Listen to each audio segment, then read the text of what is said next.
Hello and welcome to another episode of In the Trenches with Gang Green. I'm your host, Bubbs. Today is Thursday, May 9th. Hopefully everybody is having a good day so far. Back-to-back days, back-to-back episodes for all of you today on the podcast. This is episode 305 of the In the Trenches with Gang Green podcast. I thank you, as always, for joining me, both here on YouTube and, of course, all over all the different audio podcast platforms.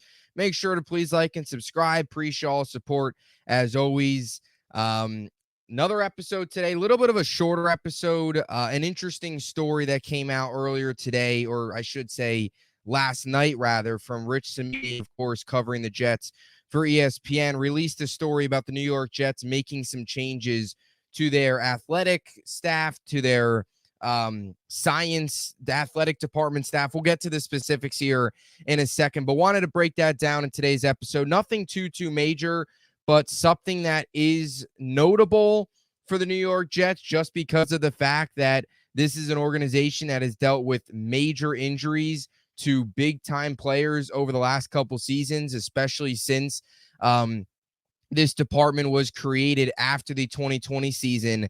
In March of 2021, they created this department to hopefully cut down on injuries, but that has been far from the case, unfortunately. So could this potentially mark the beginning of the end for the New York Jets and their unlucky injury history here over the last couple of years? We'll break it all down. So it came out last night via Rich Samini, of course, covering the Jets for ESPN. The official name of this department is considered the New York Jets Athletic Care and Performance Department. It was created after 2020, which of course was the debacle 2-14 season led by Adam Gase. After that year, you had the firing of Adam Gase. They bring in Robert Saleh.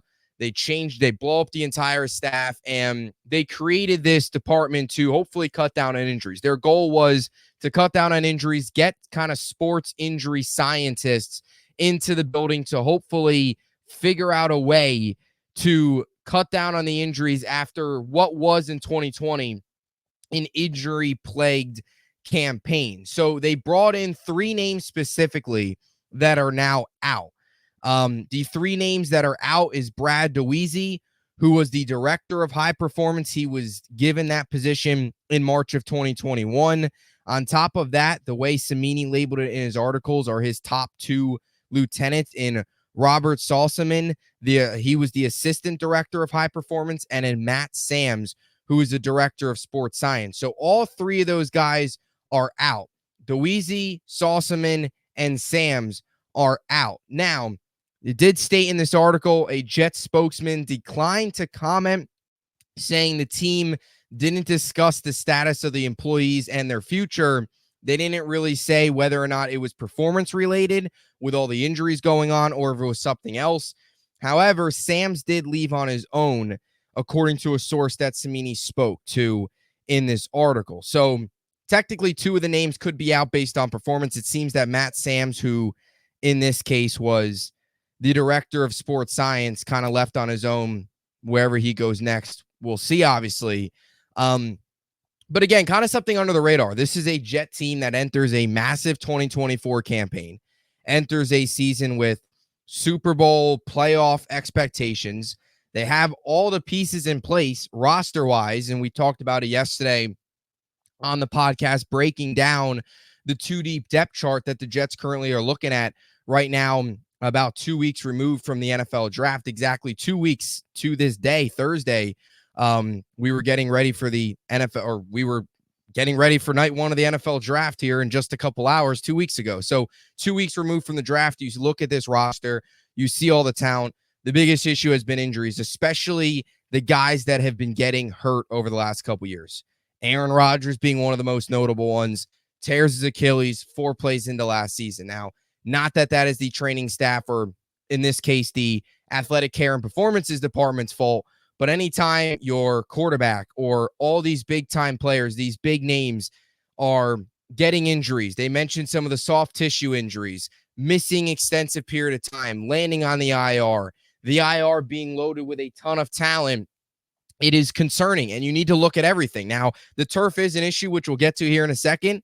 But it's a major problem. And you enter a season where the Jets can't afford to have these injuries. They can't afford to lose Rodgers. They can't afford to lose any of these receivers or any of these offensive linemen for extended period of time. If that's the case, it's going to be a disaster like it was last season.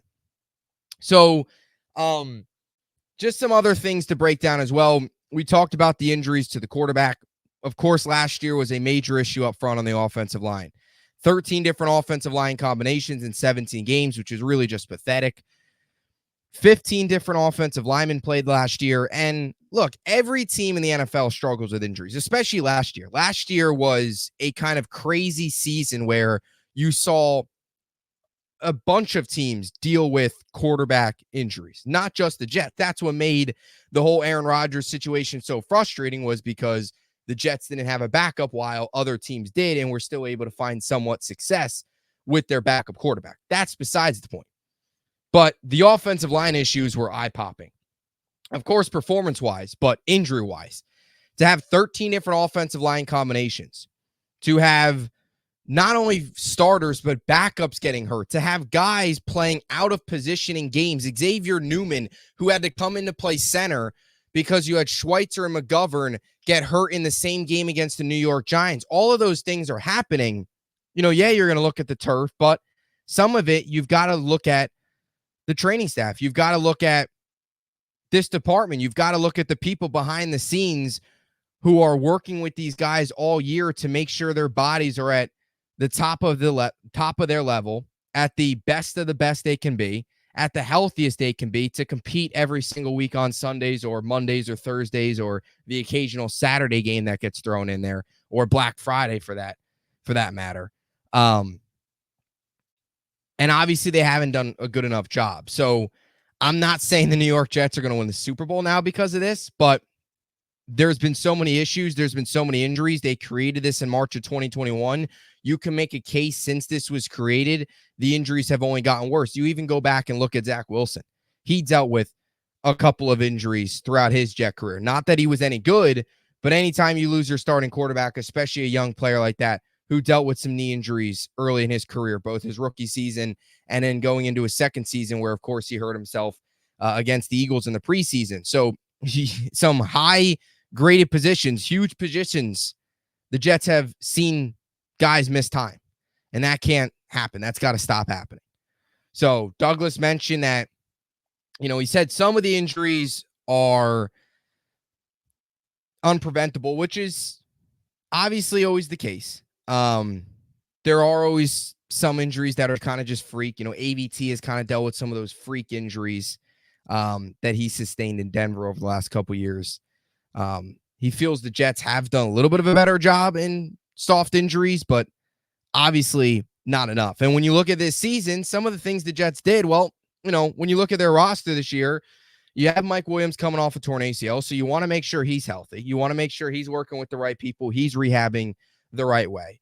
You have Tyron Smith, who you got to make sure he's healthy as well, right? He's probably going to miss some time, but you can't have a season where he's only out there for 7 or 8 games and Fashion out there for the rest.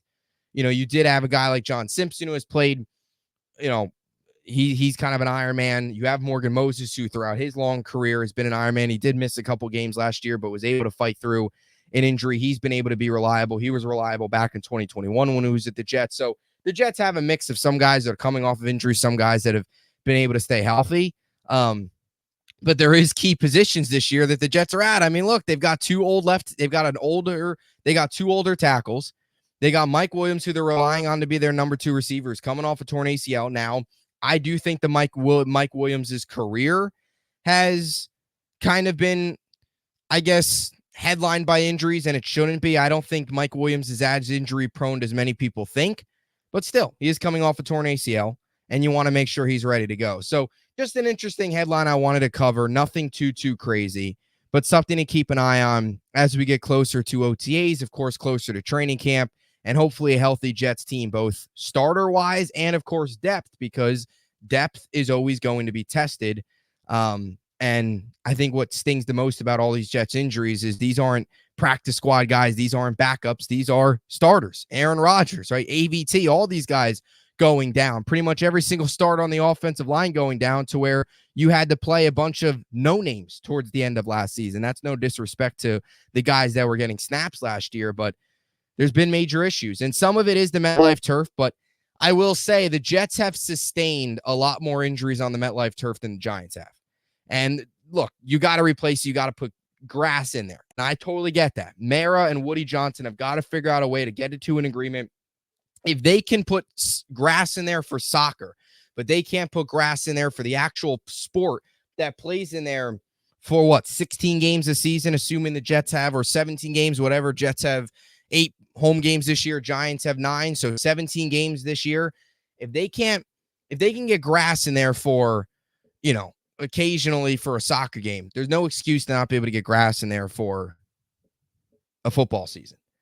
And I get it's a challenge, but at the end of the day, player health and safety has got to be at the top of everybody's mind now. The NFL it's interesting the way they talk all about player health and safety, and sometimes they don't always live up to what they say. But either way, the turf is a problem, but the Giants have suffered significantly less injuries on the MetLife turf than the Jets have.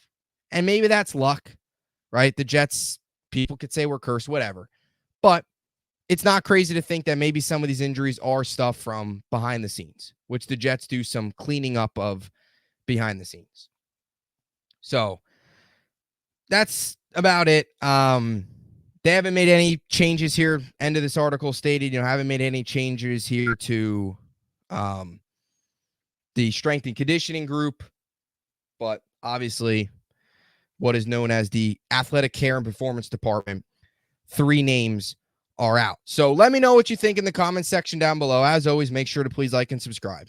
Kind of an underrated story that could impact the Jets in 2024 after an injury-plagued 2023, keeping the big names healthy, keeping Aaron Rodgers healthy, even Jordan Travis, a guy like that who's coming off a major injury. You want to make sure he's rehabbed and ready to go and working with the right people to set up hopefully a successful future in his NFL career. So that'll do it for an episode of the In the Trenches with Gang Green podcast, episode 305 in the books. A little bit of a shorter episode, but wanted to touch upon this topic as it is relevant. It has been a very major issue with the Jets over the last 3 seasons. Whether or not this fixes the injuries, we will see. Only time will tell. Not that the Jets are, there's still going to be injuries this year, but hopefully the severity and the amount of those are much less than what we've witnessed over the last couple seasons. So that'll do it.